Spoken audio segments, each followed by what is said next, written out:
Queridos irmãos e irmãs em Cristo, sou Paulo Cardoso, seu humilde missionário do Evangelho de nosso Senhor Jesus Cristo. Ao prosseguirmos neste dia, que possamos ser canais do amor de Deus para aqueles ao nosso redor.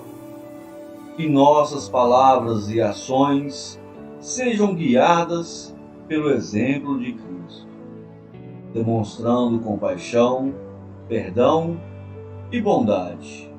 Que nossa fé seja evidente em tudo o que fazemos, inspirando outros a buscarem a presença do Deus amado e misericordioso que nos guia. Que nossa jornada como seguidores de Cristo seja marcada pelo amor mútuo, pela compaixão pelos necessitados e pela busca constante da vontade de Deus. Estejamos sempre dispostos a estender as mãos aos que precisam, a compartilhar as boas novas do Evangelho e a ser luz em um mundo que precisa desesperadamente do amor redentor de Jesus. Hoje, continuamos nossa série, episódio 3, Teologia da Libertação, episódio final, com o tema A Teologia da Libertação dele. E, como eu disse, a nossa conclusão final da série. Em nome do Pai, do Filho e do Espírito Santo. Amém. A Teologia da Libertação dele. Eu começo com Mateus, capítulo 22, versículo 37 a 39. E Jesus disse-lhe: Amarás o Senhor teu Deus de todo o teu coração, e de toda a tua alma, e de todo o teu pensamento. Este é o primeiro e grande mandamento. E o segundo, semelhante a este, é: amarás o teu próximo como a ti mesmo. Eu acredito firmemente que o Espírito Santo desempenha a função de nutrir o nosso amor ao próximo. Eu prego o seguinte: quando conseguirem o Espírito de Deus, se sentirão cheios de bondade, caridade e paciência, e passarão o dia dispostos a ceder a todos o que gostariam de ter para vocês mesmos. Passarão o dia dispostos a fazer a todos o que gostariam que fizessem por vocês. Assim, a teologia da libertação posteriormente serviria como inspiração para os negros de comunidades carentes na América do Norte e daria origem à teologia da libertação negra, pregada pela comunidade negra. Esta filosofia humanista, marxista, e também com toques revolucionários, está gerando agitação entre as comunidades. Utiliza a libertação pregada nas Escrituras com fins políticos. É possível que irá sofrer o mesmo destino que a teologia da libertação na América do Sul, ou seja, será posteriormente analisada como uma doutrina falsa e humanista, disfarçada em termos teológicos. Esta heresia é um dos muitos aspectos que tomou o modernismo. Heresia que Santo Padre Pio X qualificou de síntese de todas as heresias. Segundo o modernismo, a verdade absoluta não existe. Toda verdade é sempre apenas uma opinião, uma visão pessoal que pode e deve mudar com o tempo.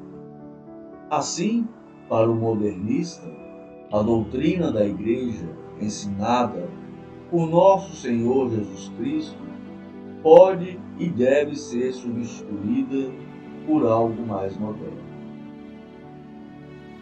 Irmãos e irmãs, o que há de mais moderno quando Jesus disse que devemos amar o nosso próximo como a nós mesmos? É isso que Jesus pregava. É isso que eu acredito. Não importa para mim se é branco, negro, azul, amarelo, cor-de-rosa, cor que seja. Devemos dizer não ao racismo. Devemos amar o nosso próximo como a nós mesmos. Essa é a única doutrina em quem eu acredito. Eu acredito nas palavras de Jesus e no que ele pregava. Minha conclusão do que foi visto nesses 3 episódios.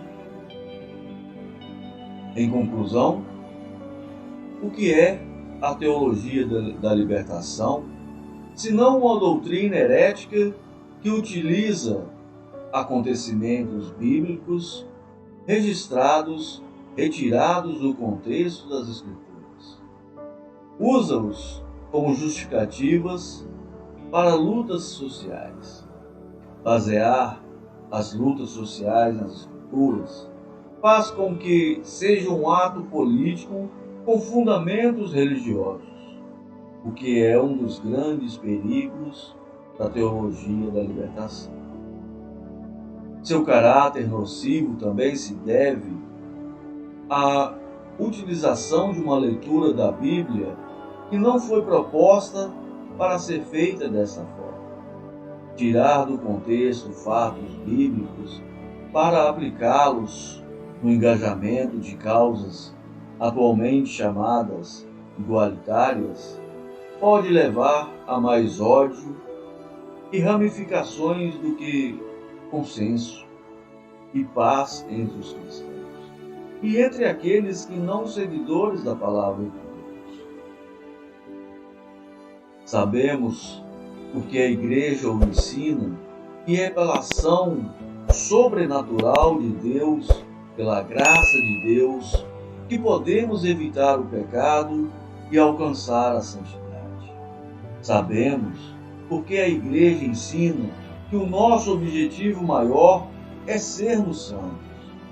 Sabemos, porque a Igreja ensina que no fim dos tempos, nosso Senhor Jesus Cristo voltará em glória para julgar os vivos e os mortos.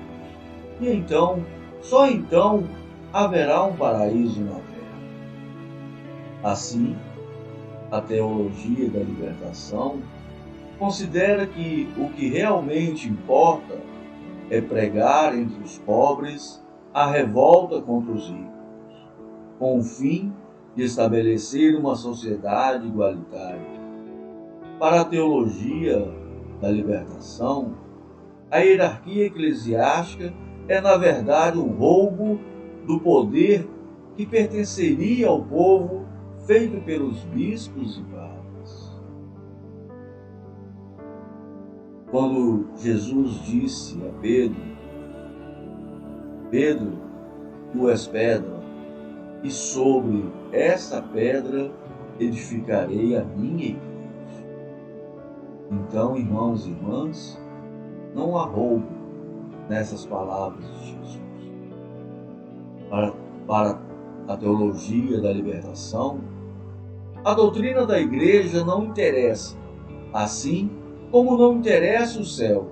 Interessa, sim, a organização de movimentos populares para lutar por reivindicações puramente materiais, terras, como o MST, aumento dos salários, etc. Vejamos, portanto, quais são as principais diferenças entre a doutrina cristã e a ideologia da teologia da libertação. Pela doutrina cristã, sabemos que o homem tende ao mal devido às consequências do pecado original.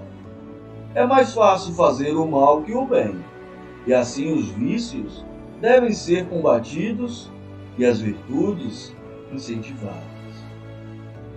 Para a TL, o homem é naturalmente bom, mas a organização social opressora é má e deve ser combatida. Pela doutrina cristã, sabemos que é pela graça de Deus infundida e aumentada pelos sacramentos que podemos fazer o bem. Para a TL, a graça de Deus é apenas uma expressão e os sacramentos são apenas símbolos. A Eucaristia é símbolo da partilha do pão material. O batismo é símbolo do compromisso com a causa da Revolução Comunista, etc.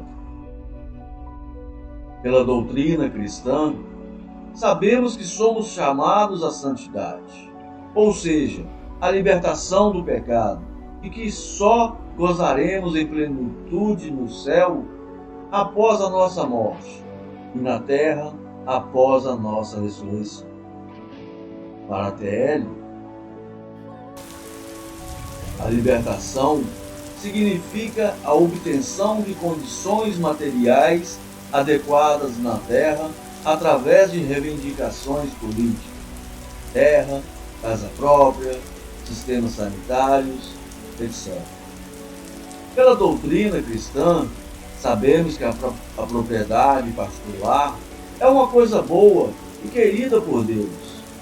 É perigoso o apego aos bens materiais, mas ser rico não é pecaminoso. Para a TL, a propriedade particular é uma abominação. O único pecado existente, o apego aos bens materiais, terra, casa, etc., bem, é visto por eles como um bem.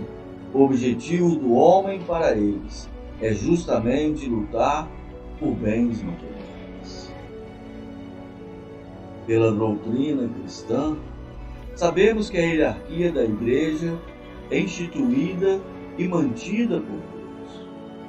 Para a TL, a existência da hierarquia é sinal de um roubo de poder que deveria pertencer ao povo.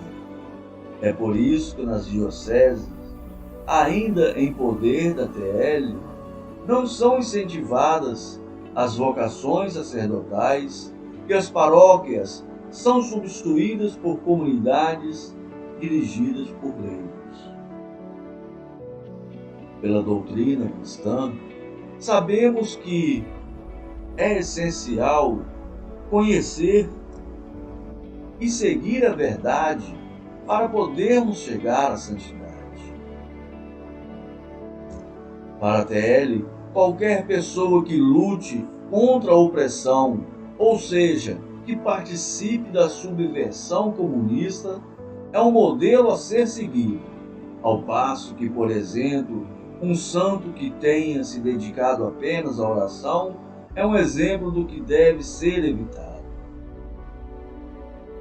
Assim, Che Guevara, Fidel Castro e outros comunistas são considerados por eles como modelos a seguir, enquanto Santa Teresinha do Menino Jesus é para eles um exemplo de vida inútil.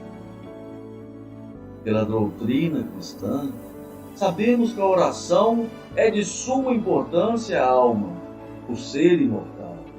Deve ser cuidado com mais cuidado que o corpo, evitando-se o pecado e buscando ser verdade. Para a TL, a alma não importa. A oração é vista apenas como uma preparação para a ação política, e o pecado pessoal não existe. Não há problema em roubar, mentir, cometer adultério, matar. O único pecado seria o pecado social, ou seja, ter bens materiais em quantidade maior que outras pessoas. Assim, a teologia da libertação, todo pobre é santo e todo rico é bandido. Irmãos, irmãs em Cristo, pensem sempre, em primeiro lugar, o que Jesus fez. Jesus não era um político. Jesus não era um revolucionário, como querem e fazem a vocês acreditarem. Jesus veio pregar o amor, Jesus veio pregar a salvação. É nesse Jesus que devemos acreditar e seguir.